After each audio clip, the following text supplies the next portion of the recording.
Omukoro gokushtamisa dini wa St James Cathedral Obureeberezi bwa Ankole kano Bishop Komisa nari omwezi w'Omureeberezi bwa Ankole wa gatano y'abatari mureeberezi the Right Reverend Dr.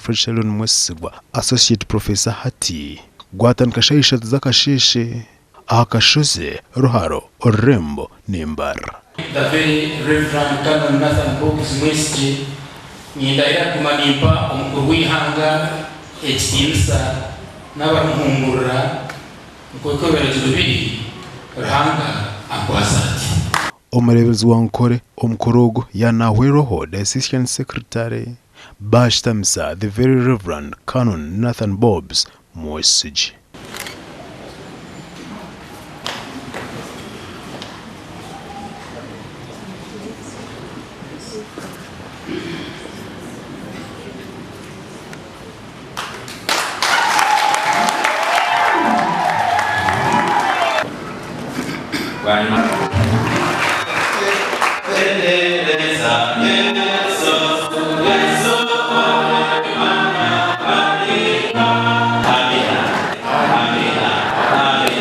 Abagore bira bakatwa nayo twakwetanya bishura umushirira bamweta bishura tikumanye urugi bwawe Yesu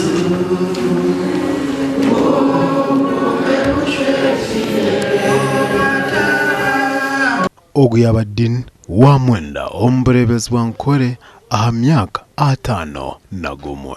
Ine moto ninga shaide simu ngo buri muntu wenda n'urukingo rwa mugenzi yetikumasa nanta kwine tinyere cy'indakora.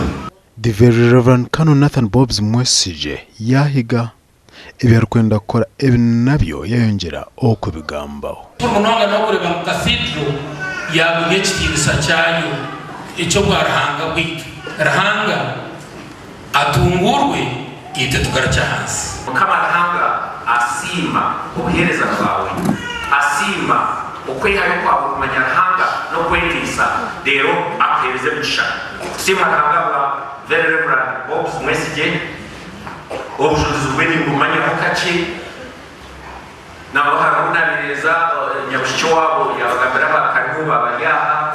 Omugeni mukuru w'izoba yaba ari omushubuzi Barnabas Taremwa ogo yashaba Kristayo okuhunda obuhangwa bwabo. Kwisha kufika n'okweba kanisamo when Bishop wantanga yuza kushisha bwire bwanyu banyankwemwe igiye kubashaba mugunye mitwe mugunye bumwe mugunye mitwe yanyu mugundi hanga yanyu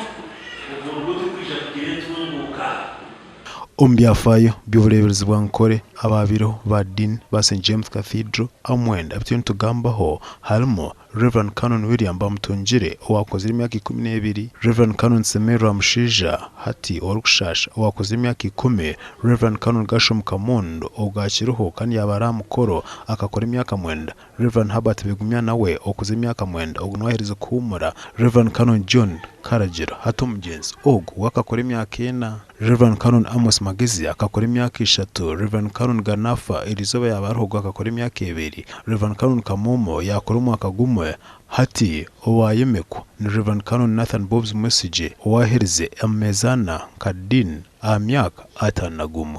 Abakristayo okwetoro obureeberezi bamusima baje no kumukwasa mukamarhanga amukwasa umurimo oguyatandika mu butongore. Abo TV West disenyomo Gideon aho muri Mbarara.